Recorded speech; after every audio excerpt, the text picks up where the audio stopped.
show support them. I'm your host, Kelly Humphries, a survivor of child sexual abuse, advocate, author, speaker, ambassador, lover of all things outdoors, and I have over 15 years of law enforcement experience. It's a diverse and inclusive show targeting areas of growth and leadership through trauma, help and healing, prevention and protection, stories of courage, survival, and a deep look at what it means to be a survivor.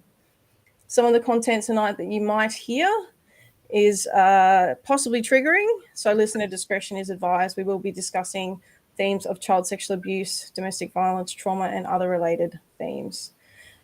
In this episode, I'm so excited. I am interviewing my most amazing hero, my mum, who's given me some pretty big wings to fly with. So she's here tonight to share her story very bravely and hang out with us for an hour. How you going, Mum? Good, thanks. Thanks, Gal. Look, so for those of you who are joining us tonight, thank you so much for being part of this episode. I was very nervous to have this conversation with my mum because we will be tackling some big things tonight. But I wanted to bring her on nice and early in the piece because I really want to set the foundations for this series, this podcast, and really highlight some of the things that I really believe need to be discussed. And that includes, the silence across the generations. And that's very much true for Mum and I. And I've rehearsed in my head 100,000 times the things that I wanted to talk about when I finally got Mum down into a podcast. And, we're here, and I'm so very grateful, Mum, for you coming and spending this time with us. So I want to start. I want to start with your story from the beginning. If whatever you're willing to share, Mum. I know if you've read my book, there's a chapter in there dedicated to my mum's story, but there's nothing like sharing it out loud. So I know. How old are you now? I'm going to get this wrong and completely embarrass myself. 57. 57 in a row. There's lots of stigma, obviously, for your age group. That things weren't spoken about. And I know you've come with me, you've been on TV with me, you've shared before very briefly, but I'd really like you, for those who are listening, to share your story for everyone who's out there. Can you hear me? Well, yep. Sorry, yep. So just obviously, I did realise that you were going to ask me some brutal questions, but yeah, okay, no worries. Well, it's up to you what you want to share, Mum. So, okay, well, with regards to Kelly, as she grew up, and that I really wanted to protect her from what had happened to me, as most parents, mothers particularly, do want to do. Not realising that what had happened to me was the same thing really as her. I mean, when I was a child, I didn't have, no one did actually really have people to talk to like we do now, but things are so much more open and easy to talk about. But I never told anyone what happened to me until Kelly told us what had happened to her. And my father, well, I had been groomed also, but I didn't know it was that. You just don't talk about those things with your friends. But my father basically raped me, and but he had been molesting my sister and I for a long while before that. But that's what happened to me. But I said to myself, I won't let that happen to my daughter.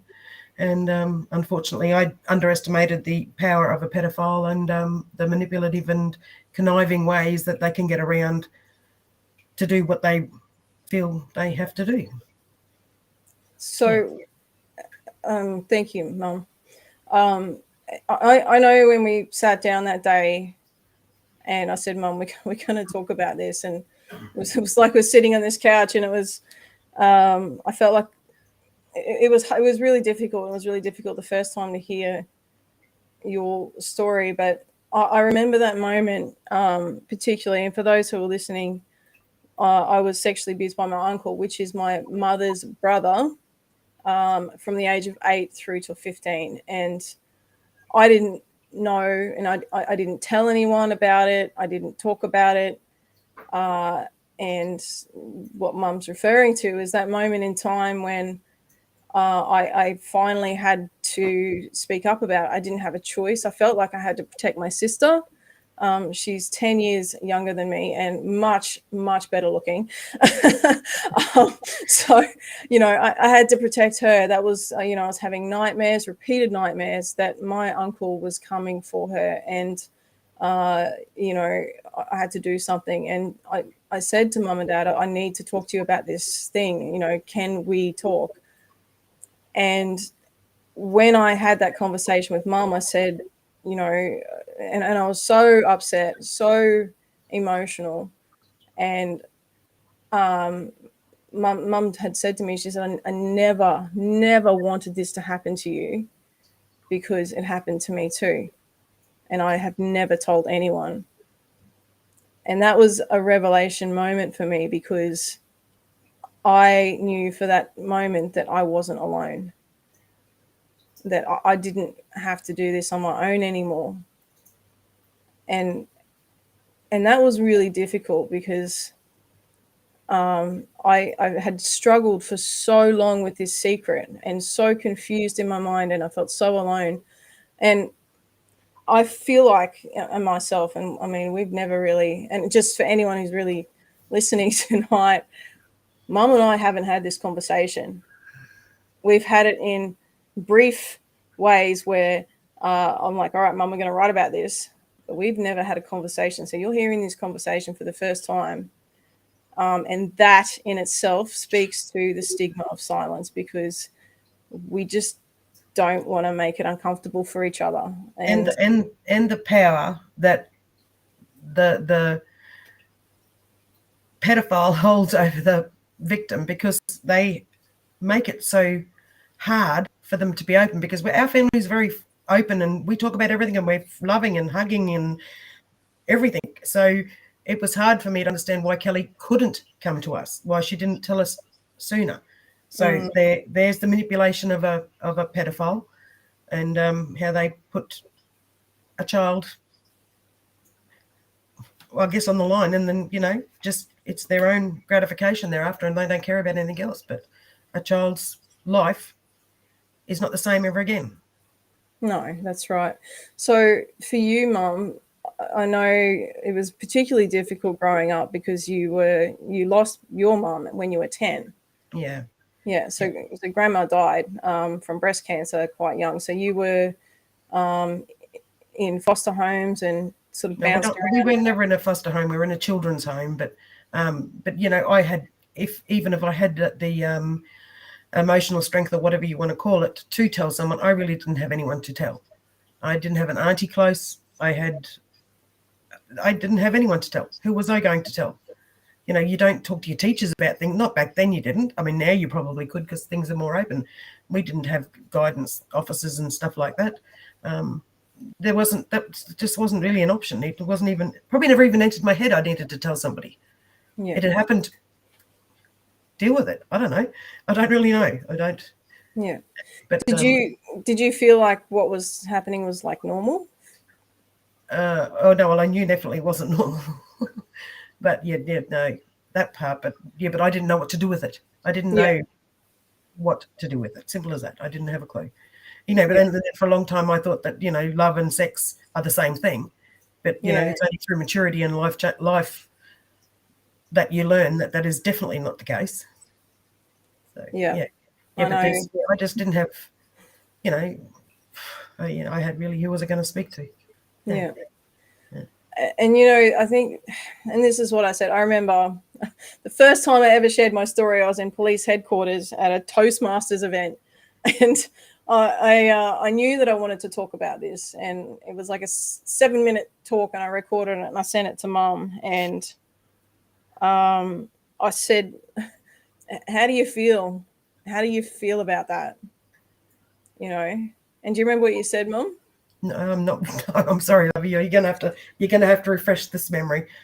Well, you said you felt really guilty. You felt really guilty and you felt really ashamed. And then I said, but you've That it had given happened me, to you. Yeah, yeah. yeah, I said, you've given me this amazing strength and resilience and the ability to do what I'm about to do. And yeah, the thing is, I had always had good role models in my life. I've had yeah, good yeah. adults in my life. Mm. I've been able to pursue the dreams that I wanted to pursue. And it was never easy. God, none of it was ever easy.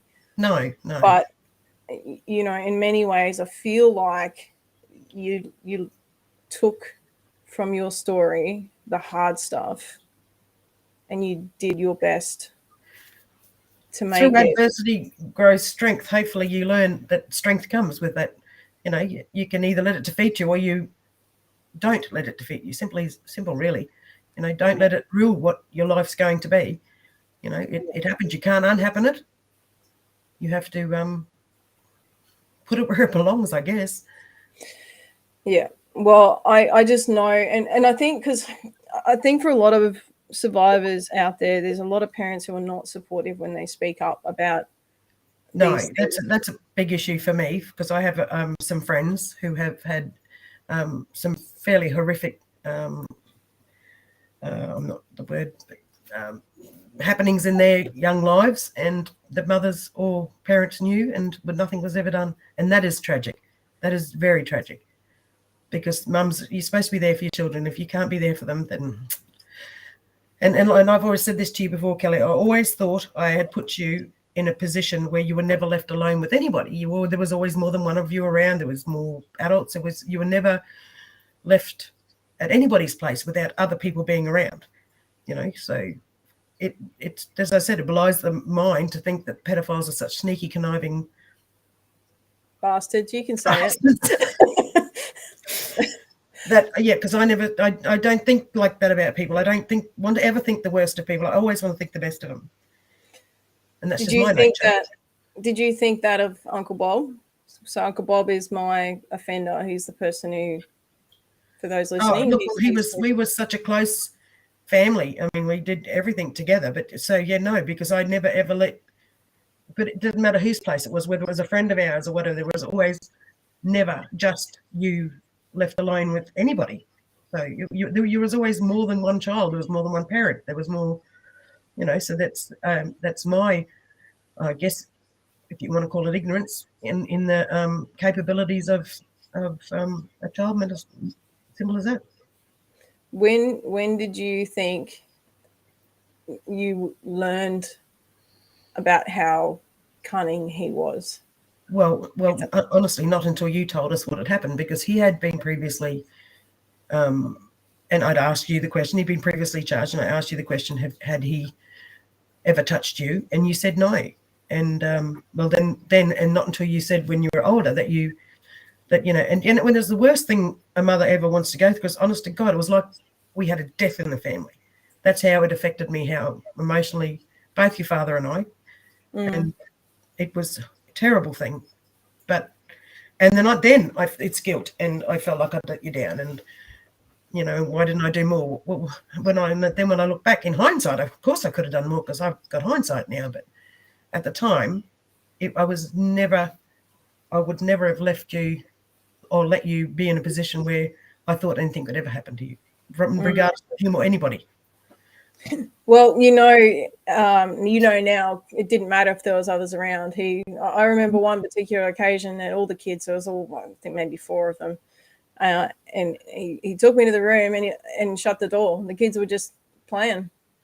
Yeah, And and I just never think of the cunningness of that, and so I don't know what the word is exactly, but I would never think someone would do something like that. I just would never think that. yeah, That's like stealing. I mean, you just sneak behind doors and steal something. Well, basically that's what you're doing. yeah, You just don't do it. Yeah, I don't know. That bit I probably will never understand. Hence, I'll never forgive. yeah. I think I've had a few conversations, particularly in the last week, with different people who I knew were going to be listening tonight, and there was a lot of questions about, did you ever get an inkling that something wasn't right? Did you ever feel? Not really. No, not really. Because, everything, and hindsight, you can see that. But Yeah, had I took notice of a few things like the cranky night with music and different things, but you had two younger siblings, and your life's not just you. It's not just Kelly. There's two little kids to be looked after as well. But if I had just you, of course it would be totally different because your focus is just there. yeah, yeah, When you had your first anxiety attack at Little Athletics, that probably should have been the first trigger for me, but I just thought it was nerves. You don't look for that, Kelly. You don't look for no, you hope to God everything's all great and your child's all safe, and you don't put them in a position where things are going to turn that and change that. But in hindsight, when I look back, that was probably the first scream for help was your anxiety attack at Little Athletics. yeah. And I did, as I got older, I started having like more panic attacks, and my mental health did deteriorate quite a bit. But if it wasn't for my sport, I would have really, really struggled, I think. Yeah. But just going back to what you were saying before, and I've lost my train of thought a bit here, but that's what it was. A lot of people don't realize, and I'm going to say this, and I think it'd be quite freeing for some people, but it's very difficult for me to say because I feel a lot of shame around this, and that's that. It's a lot of parents don't know what's going on because the child is so heavily groomed, and I know this was the case for me, that we protect. Like I felt I was protecting you. I didn't want to upset the apple cart. I didn't want to. No, because we had such a happy Yes. family relationship. Yeah, and that is what would have happened for sure. But rather have that happen than have you hurt. Yeah, and he was so important to our family that interrupting that would have caused some massive issues, But a lot of survivors don't kind of think this way. They don't recognize that this is what's happening, is that they're in this space where, they think their mum should have done something. They think that the loving adults in their life should stop this, right? Yeah. But what's actually going on is the survivor, the victim survivor, the child is having to play the offender's game. They're having to play this game so they keep the secret, right? So yeah. they're kind of, I don't want to say they're partaking in it, but they're trained. They're taught to be this. They're a vessel. And if you tell anybody, they're not going to believe you, and they're going to think you're the little, pardon me, slut. Well, it's they're been just said. not going to. Yep, sorry. No, you're right. It's been said. You're exactly right. It is. Exactly. I know from experience with a very good friend of mine that's exactly what happened to her. That you asked for it. No, but you don't ask for it. You're a child. You never ask for any of that shit. That is not how life is. Yeah. A lot of people who've never had to deal with it will probably never understand it, because I know a personal friend who's never ever had it, and she cannot understand how anybody could ever touch a little child. But the poor children need to have someone in their life that can support them, that can be there for them. Mother should be number one. Yeah, 100%. Yeah, it's this very dark web of secrecy, and I was talking with my good colleague Dr. Scher, who you'll hear from in a few episodes' time, but it's this whole process of reciprocation. The offender picks that most vulnerable part of you and exploits it. And for me and you, like you and I are the same human. We've got the same genes, hey.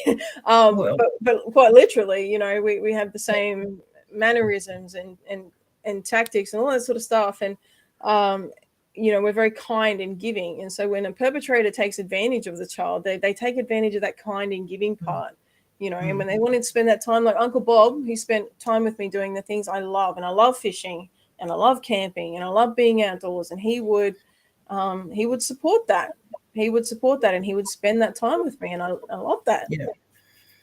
So, you know, So you my dad's, sorry? You feel like you've got to give back.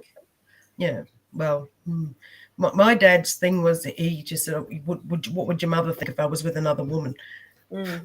And I'm pretty sure my mother would think she'd rather you with another woman. Yeah, but they just say what they need to say But to take. for a child to feel, pressured. Yeah. I don't know what yeah. So can you put words to? I mean, I was 19 when I disclosed. I wasn't a child anymore, but I was still your child.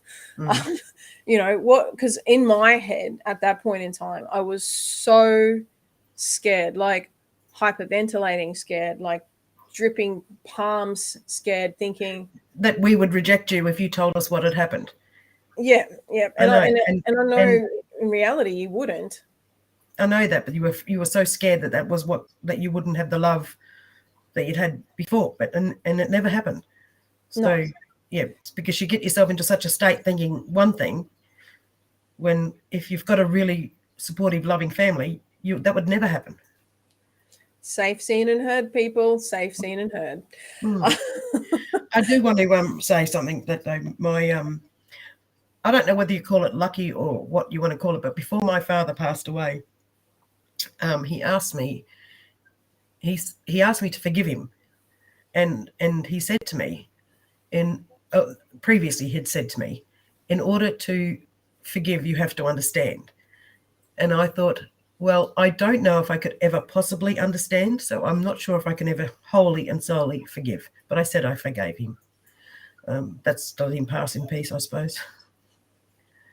Yeah. And Anyway. do you feel you got closure from that, or not really? I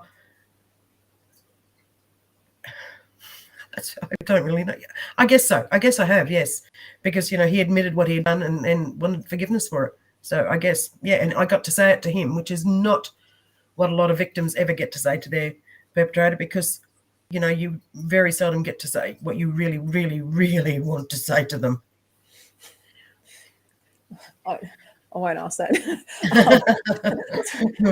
Well, I've nearly had a nervous breakdown at work because I've seen Bob out the front of my workplace, and I've almost said, because I so want to just tear out there and say what I need to say, and that part I need to probably leave behind and forgive and forget about, but I cannot. So until I can shove your book in his face and tell him to stick it up his backside, I probably won't be able to. Yes, it is a good book. It tells all, which, yeah, it's my sweet revenge in a way, I suppose. When struggling with forgiveness, it's not about, it depends. I think it depends on the level of victimization you've had with struggling to forgive them. I think someone who's been, I can't call it anything other than tortured for 10 years, that's going to be awfully hard to forgive, because your whole life was never left to be, you were never left to be a child. You were turned into something that you shouldn't have been because of that. So forgiveness is a very hard thing, and it's a personal thing as well, because not everyone has the same ability as other ones. So other people. So I asked this with love, and but do you feel guilty, like for you? Bob? Yeah.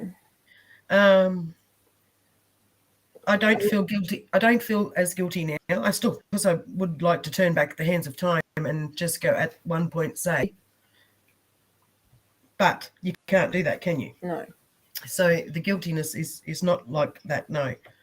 Yeah, because I remember in the beginning, and I know that the more we've talked about this and the more advocacy and speaking and stuff that I've done, I think you've come to see things differently by understanding more about the nature of a sex offender. Once you've realised the nature of I honestly have totally underestimated their abilities. And there was not, he would have, no matter what we would have done, bar for locking Kelly up and never letting her out of the house, he would have found it an opportunity of some Yeah. sort.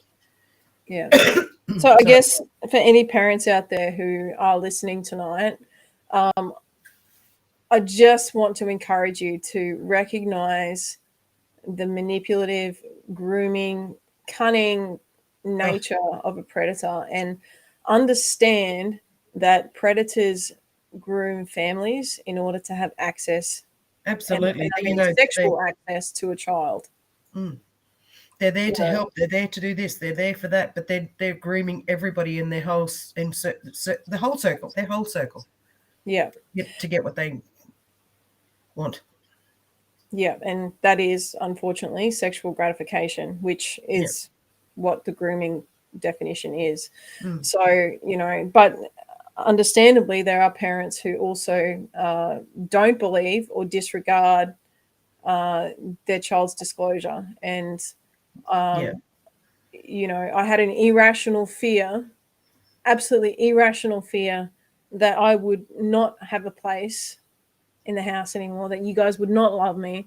And it is a rational fear. And it doesn't matter if you're an adult or a child, but when you're an adult, you still have those childlike feelings. You still want to be loved. You still want to be, you know, Yep. cared for. And I think you have to come to a point where I think the need to speak up is more powerful than the need to stay silent, right? Yeah. Yeah. And at that point, it wasn't just about me. These nightmares were so vivid. It was like I could reach out and I could touch him in these dreams. And I was sick to my stomach. And, you know, it wasn't long after I'd spoken and told you what was happening. And I was 19 when I disclosed. My sister is 10 years younger than me. So she was only just 8 or 9 at that point in time, right? So, you know, that's a little bit later than when the offending started with me, but it was playing on my mind that he was possibly going to target her. And then, you know, that's when you saw him squatting down behind a car watching her, you know, and you called him out on it and you did the right thing. But it was also around the same time that I had disclosed. So, you know, this happens and it's real, and we need to stand up for these kids who cannot stand up for themselves. Exactly. Yeah. And you know, I feel particularly hard for those young people whose mother or whoever who's their carer knows there's something going on and does nothing about it. That is the most heartbreaking thing I can possibly think of. Or even sometimes they condone it. I mean, that's just that boggles my mind to think that where is the love there from a parent? That's selfish, thoughtless, single-mindedness. As simple as that. They're not thinking of their child at all. Unfortunately. So, but the poor child, then where does the poor child go if it can't go to its mother or auntie or An whomever? adult, and An yeah, adult. Which adult in their life is going to be there for them? yeah. So, you know, and that goes on. It does go on. Yeah. Look, And some of those people speak about what happened to them because what are they going to do? Who are they going to go to? Their mother didn't support them. Yeah. so That's what advice would you give to those parents? Well, to those parents, the parents, you know, your children come first. In life, children always come first. If you didn't want them to come first, don't have them. You look after them. You don't drag them up. You bring them up. You raise them and you raise them properly. But, you know, those parents out there that aren't there for your children, well, I don't know what you can do for that. But the child needs to be or find or look for someone they can trust. There must be a teacher, the bus driver, heaven forbid. But, yeah, that's hard. That's hard when the ability to find someone to trust. Like I had nobody. Who was I going to tell? I had no one to tell. So going back to when I disclosed to you, how did you move through that? Oh, we will. Well, it was a very, very, very traumatic and difficult time for us. But it's not about us. But the feeling that your father and I had was, honestly, it was like someone had died in our family. The grieving. We were grieving. Simple as that. We were grieving for the loss of something that should not have been lost. And it took us a long time. It took us a long time. It was just a grieving process. As simple as that. The loss of something that will never come back and never get back. Now, I know we've never really, like I said, this is the first time we've had this conversation. But do you think, and I mean, I don't know, I'm always good to talk about stuff, but I kind of avoided this with you because I'm like, this is going to be a hard conversation. I'm not sure I'm ready for this. But did you, because initially we didn't talk about it really at all. You know, we didn't, I think we each had our own grief to go through, you know, and it was also a short time after I did go overseas at that point as well. Yeah. But we never spoke about it. And I didn't get therapy or anything like that for a very long time.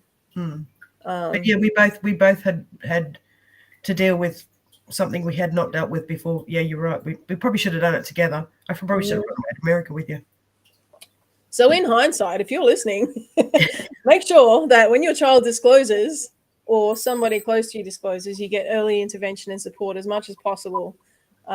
Because I promise you, as an adult with a lived experience, I've had to battle through some pretty big shit, basically. And a lot of that could be avoided with better strategies and having talked to somebody much earlier about this. And I didn't. You hear so many stories of women who are older who have never, ever told anyone what happened to them because of the shame, I guess, that they think they carried through their adult life. But it's not their fault. It's not the victim's fault. They've done nothing to warrant it, want it, or anything. No. Sorry. 100%. No, that's all right. You okay? Yep. You're a bloody legend, Mum. All right. And it's look, there's so many, and I say this to the women who are watching this who are older. Well, look, anyone really, but for those of you who've never shared your story, never spoken up about what's happened, I see you, my mum sees you, I feel you, and I totally understand, right? And the choice to talk up, you know, a lot of people say you have to talk up, you have to talk about this. Well, you don't. But I really would encourage you to tell someone. You don't have to report it to the police. You don't have to. But breaking that silence is the first big step. Yeah, it is. It's not our shame. It is not our shame. We have done nothing to be ashamed of. What had happened to us is what is to be ashamed of. The perpetrator of whatever happened to us is what we should be ashamed of, not us, ourselves. We have done nothing. We did nothing to be ashamed of. It was done to us, not the other way around. There is no shame in me or you. I love you, Mama. You're awesome. Yeah, guys, like if you're sitting there and if you're somebody who's struggles to deal with your abuse, if it holds power over you, meaning you can't talk about it, you can't even see, there's all these triggers, there's all this stuff going on, you can't step into your own success because of this, that person's still holding power over you. You don't owe them anything.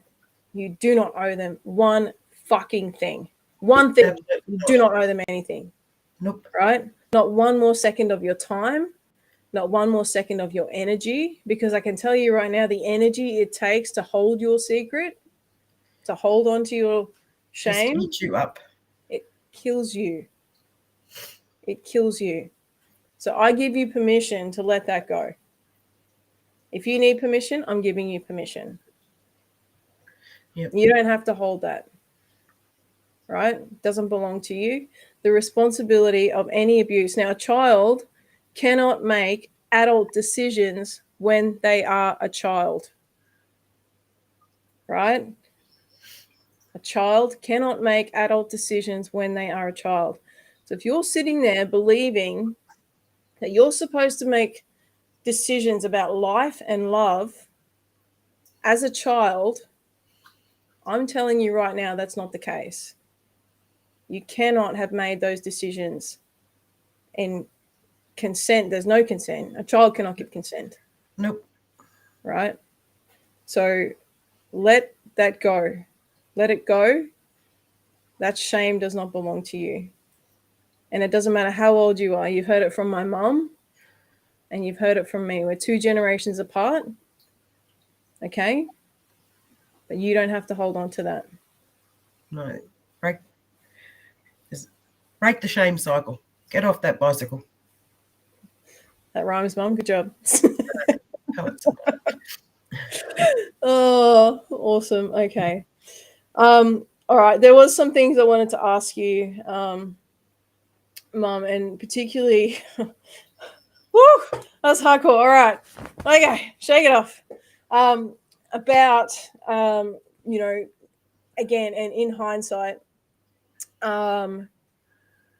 looking at things now. So, you know, we sat down, we've talked about this, we know what happened, right? So what do you think, so the signs or things that people can be looking out for in their child, you know, and from a mother's point of view, because you're so close to it, sometimes it's very hard to see. Yeah, and also you have mothers have busy lives. You know, you're busy doing all sorts of things in the house but just different behaviours. I think, and if an attitude towards something changes, but definitely if there's anger towards somebody particularly, I think that's probably the main thing, because that would be the one thing I would pick up mostly about Kelly being angry at not so much Bob, but his partner, because I think Kelly always felt that she knew what was going on and never said a word. And that's why she was so angry at her. And had I thought about, yes, but look for behaviours, but anger for sure, because children who aren't normally angry and then get angry, there's something's going on. So, yeah, mostly those are the things, but definitely anything different going on in the child's life, that's for sure, in their everyday life. Yeah.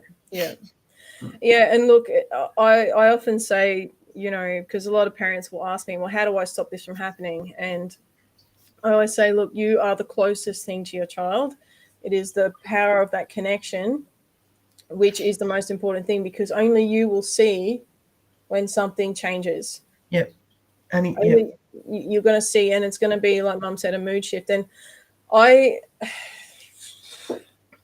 talk a lot about roller coasters and being on a roller coaster through this journey, because what would normally happen is I'd be abused by my uncle. He'd touch me, and, you know, there'd be an incident. And then the next day I'd have this, I'd feel filthy. I'd feel disgusting in my own skin.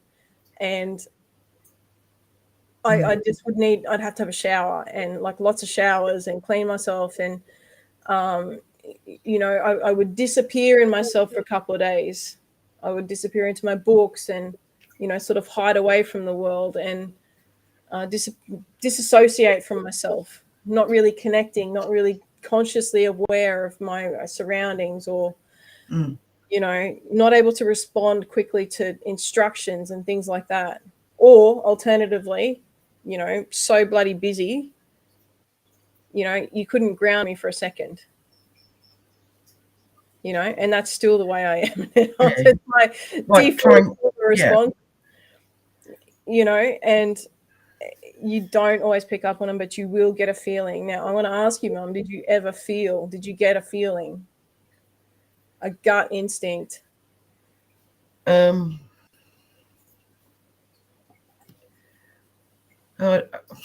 can't really say, to be honest, because as I said, I'm now jaded by hindsight. So hindsight, I can certainly say there's things. Yeah. Because I remember, so this was the last incident, right? So yes, I do. You remember? You remember? I do remember what you're talking about. When you broke your leg? Yes. Well, almost. Look, I was 15 and I had this birthday cake. It was full of the most amazing, like, icing ever. And I ended up getting chased with a pile of cream out in the backyard, and I could sprint, you guys. I was so fast. Anyway, I piss bolted and like ran flat back into the back of a BMW, and I dented it and I busted my knee. So I was messed up and I couldn't walk very well at all. The following day, so I know I was 15. The following day, my uncle took me fishing, and this was the last incident. And Mum and I talk about this now in hindsight because it's when the puzzle pieces sort of fell together, but Mum didn't quite know at that point what it was that she was seeing. Again, because groomers are so good at what they do, it was very difficult. And we'd gone fishing, and he took me down the bush or whatever, and he started to sexually offend against me. And basically, I lost my shit and went Xena Warrior Princess on him. I kicked him out of the back of the car, punched him in the chest. I swore at him. I said, "Don't you fucking touch me again. Don't you fucking touch my sister. I'll fucking kill you." I was so angry, but I didn't know what was going to happen. And at that point, I thought, because he used to go pig shooting, I thought, I'm going to be a dead pig. He's going to rape me or he's going to leave me here. And I didn't think for 1 second that he would just say, "Okay, I'll take you home." I was like, "You fucking coward. They're weak. Coward. They're weak. That's why they pick on children."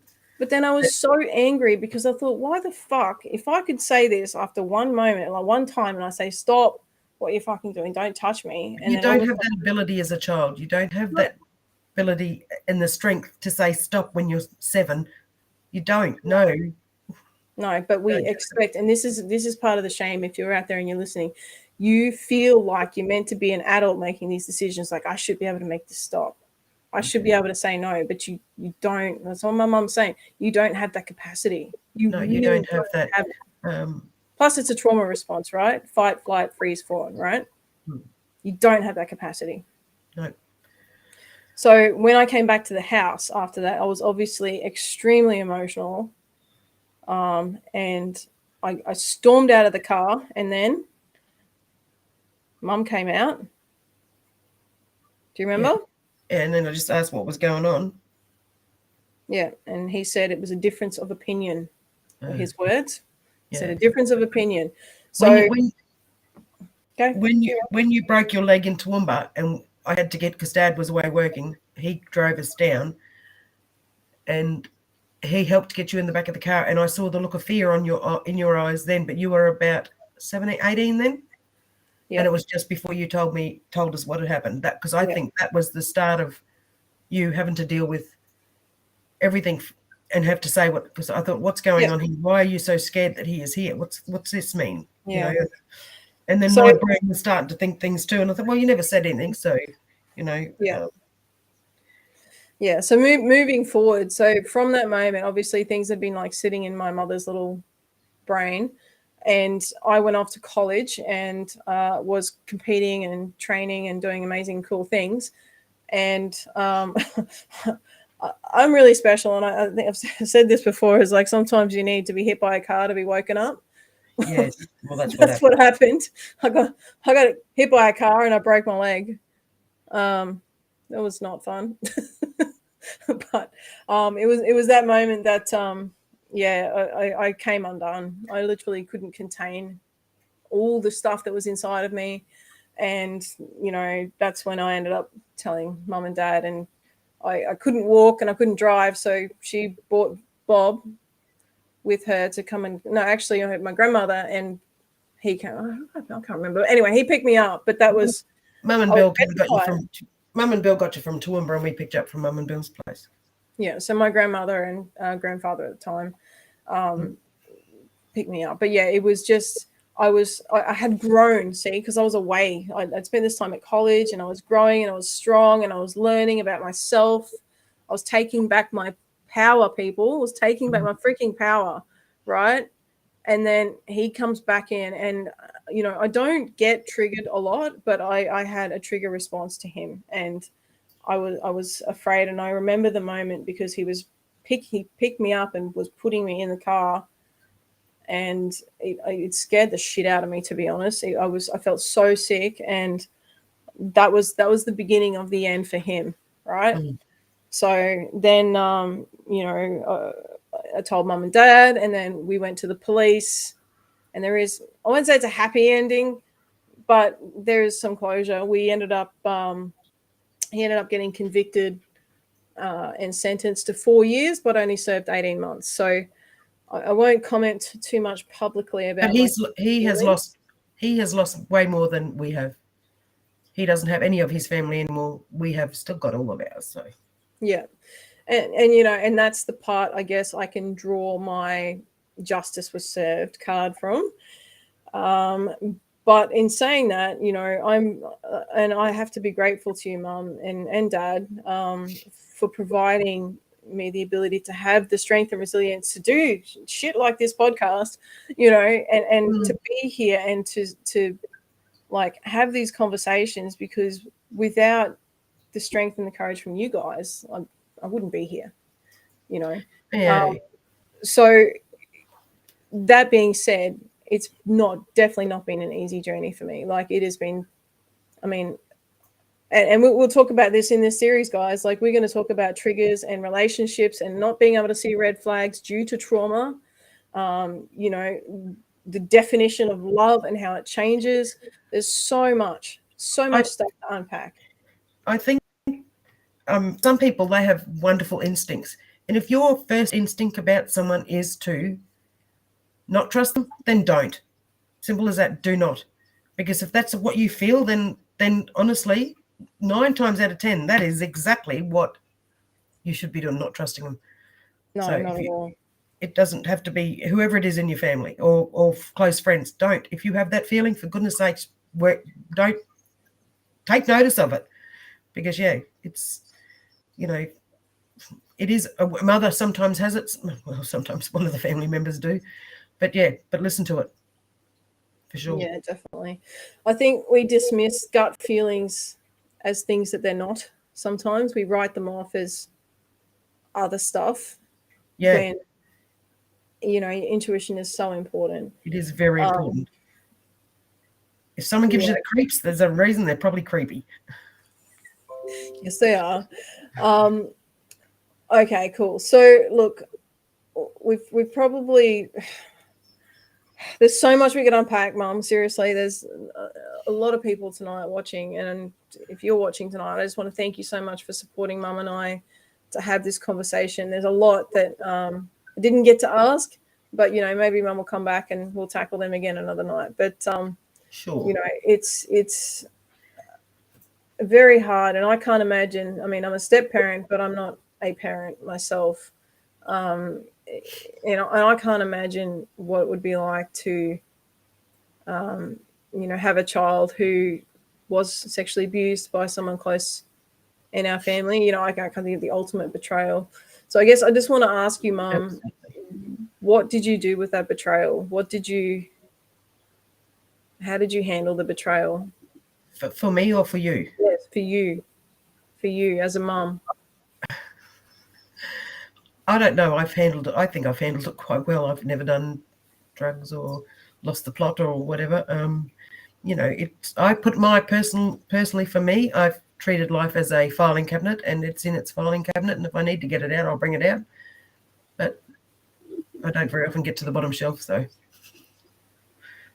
And then how did you feel when, because obviously when my mum was growing up, she relied very heavily on my abuser, my uncle, her brother, to support her, because there wasn't those role models and those strong characters in her family. So, he was mum's big bro, and knowing what he had done, what did you do with that? Well, that's the most devastating thing, isn't it? That is the biggest betrayal at all, to destroy a family for your own personal pleasure. And, that's the biggest betrayal I can imagine, because, you've just destroyed a whole network of lives for your own pleasure. So, Yeah. I think a lot of people, a lot of families particularly, don't want to believe that someone who's close to them could possibly be that person, could possibly abuse their child. And they don't believe. They don't believe the child. And I'm going to say this, statistics suggest to us that 98% of children who disclose they are telling the truth, right? So if you're a parent and a child discloses to you, the first thing you must do is just believe them. You have to believe them. yep. They're not making that shit up. You cannot make up this stuff. You really can't. So first and foremost, believe them. And, my greatest fear was my parents wouldn't love me anymore, that mum and dad would abandon me or somehow be alone. So the next thing is to validate your love for them. I love you. It's not your fault. It's not your fault. So that's probably the most important thing I want to say from this is if you're that parent, like, don't doubt your child's disclosure, right? You have to believe it. You believe them and find the truth. Yeah, because this shame and this stigma carries on, like, and a lot of parents, gosh, there's so many things in my head.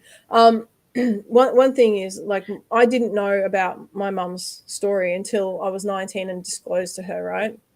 And then she's like, oh my God, it was giving her permission to share her story. So she just said, that happened to me too. If you're out there and you've got a story and you've got children that are struggling with stuff, tell them. Tell them that you have a story. You don't have to go into the nitty gritty. If they're a young child, have an age appropriate conversation with them and say, hey, this is what happened to me. But you don't have to go into, the details of it. You don't need to do that at all. You don't need to traumatize the child. But I 100% believe they should know something. So they know they're not alone, right? They know they're not alone. Simple as that. So they feel more free to open up and speak if it's happening to them. There's connection then. Yeah. All right, Mum. So we've just got one question here. Was there ever a thought in your mind, June, where you thought apple doesn't fall far from the tree? Did you ever consider that there may have been a chance one of your brothers could also be potentially like your father? No, because I never ever thought that. I'm a very naive person, and also like to think the best of people until they prove me otherwise. Well, I was proven otherwise, as again saying, totally underestimating the power of a pedophile. No, because I never thought that way. But in hindsight, of course, I should have thought that way. But I think no. But the innocence of a child, you don't put it in a box and label it, because you just can't. But as an adult, and you look back, sure, you can change and think, perhaps, I don't know. But I was very young when I had Kelly, so I guess, naivety, whatever you want to call it. I'm a very naive person. I'm blissfully unaware of many things in my life. So, but yeah, I like people to think that people will treat me and mine the same way as I would treat them. And I've always thought that until I grew up and realised there was arseholes and bitches in the world. Sorry about that, but it's true. I was quite old before I realised that people were bitchy. You do, Mum. And I'm the same way. You would think that with all the trauma and, my role as a law enforcement officer, I would be very jaded about people. And I tend to be a little bit more wiser now. But, growing up as a teenager particularly, I had no boundaries, and boundaries is a conversation for another podcast, because many survivors struggle to implement strong boundaries and, say, this is not okay, this is okay for me. Very, very hard. And that's as a direct result of childhood trauma. It's 100%.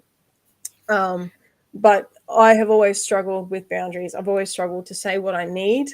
And, it's hard. It's really, really difficult, but particularly when it's familial abuse, right? Because the boundaries are completely blurred.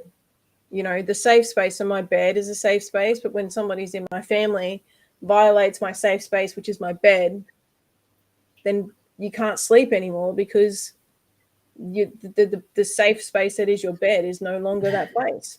Uh, You know, your home is no longer a safe place because it's where the traumas happen. So you can't heal. And I'll tell you this now, if you've got a child who's been abused in a house, you need to bloody move, right? Simple as that. A child cannot heal in the same place that the trauma has occurred.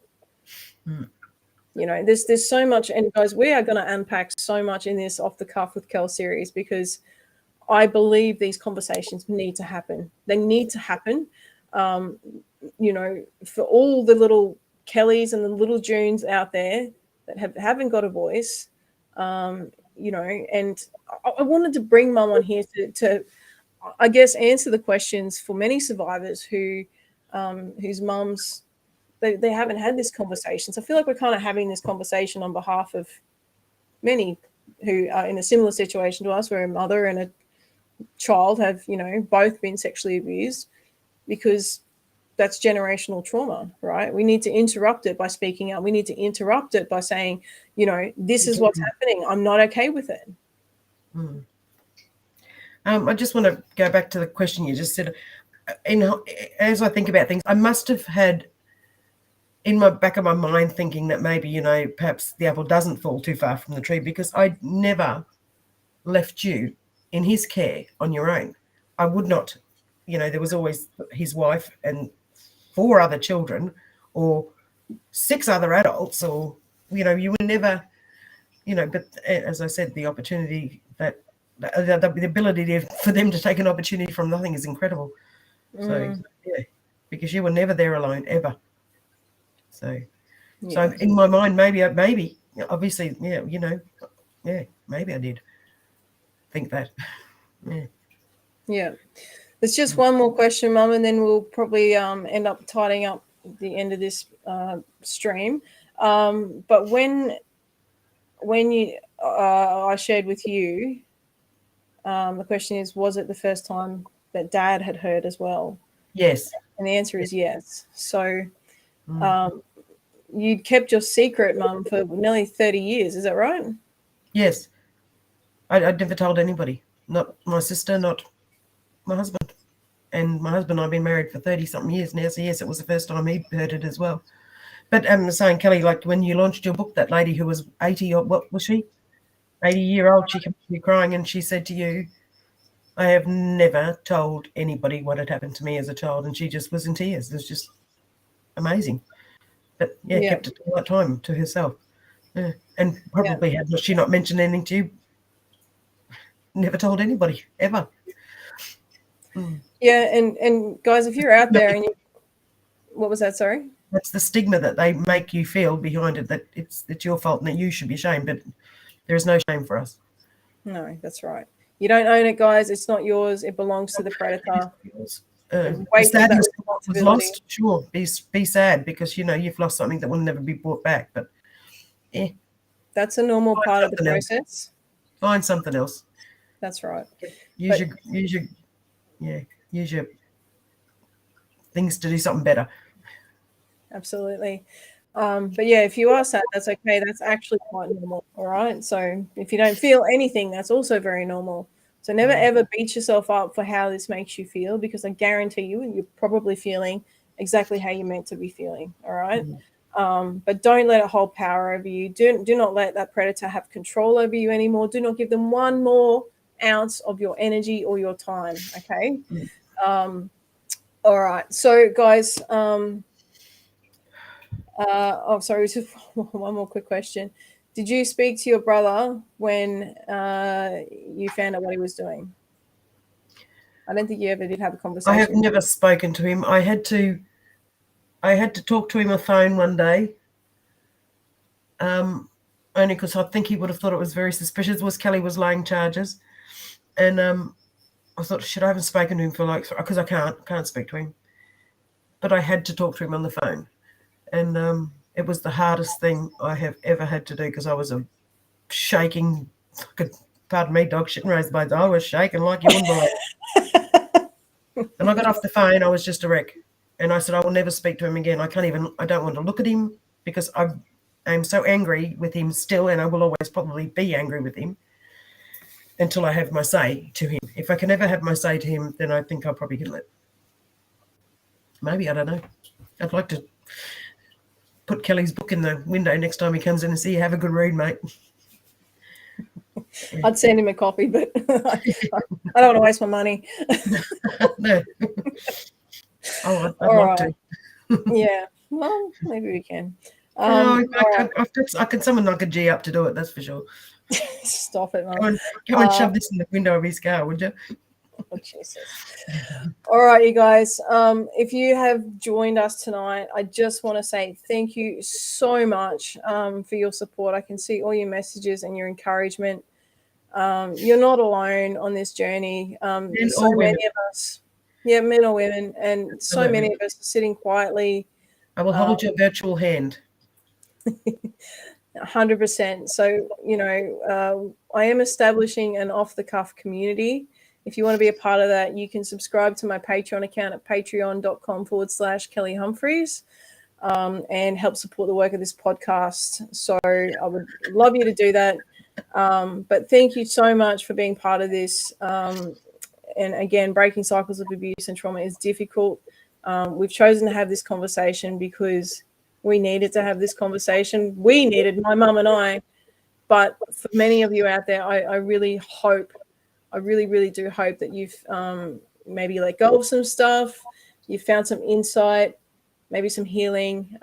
We'd love to know what you're thinking about this, because I plan to bring you more content like this. So I love you. I really appreciate you. Thank you so much. And guys, you can download the podcast for this in about a week's time from my website, kellyhumphries.com.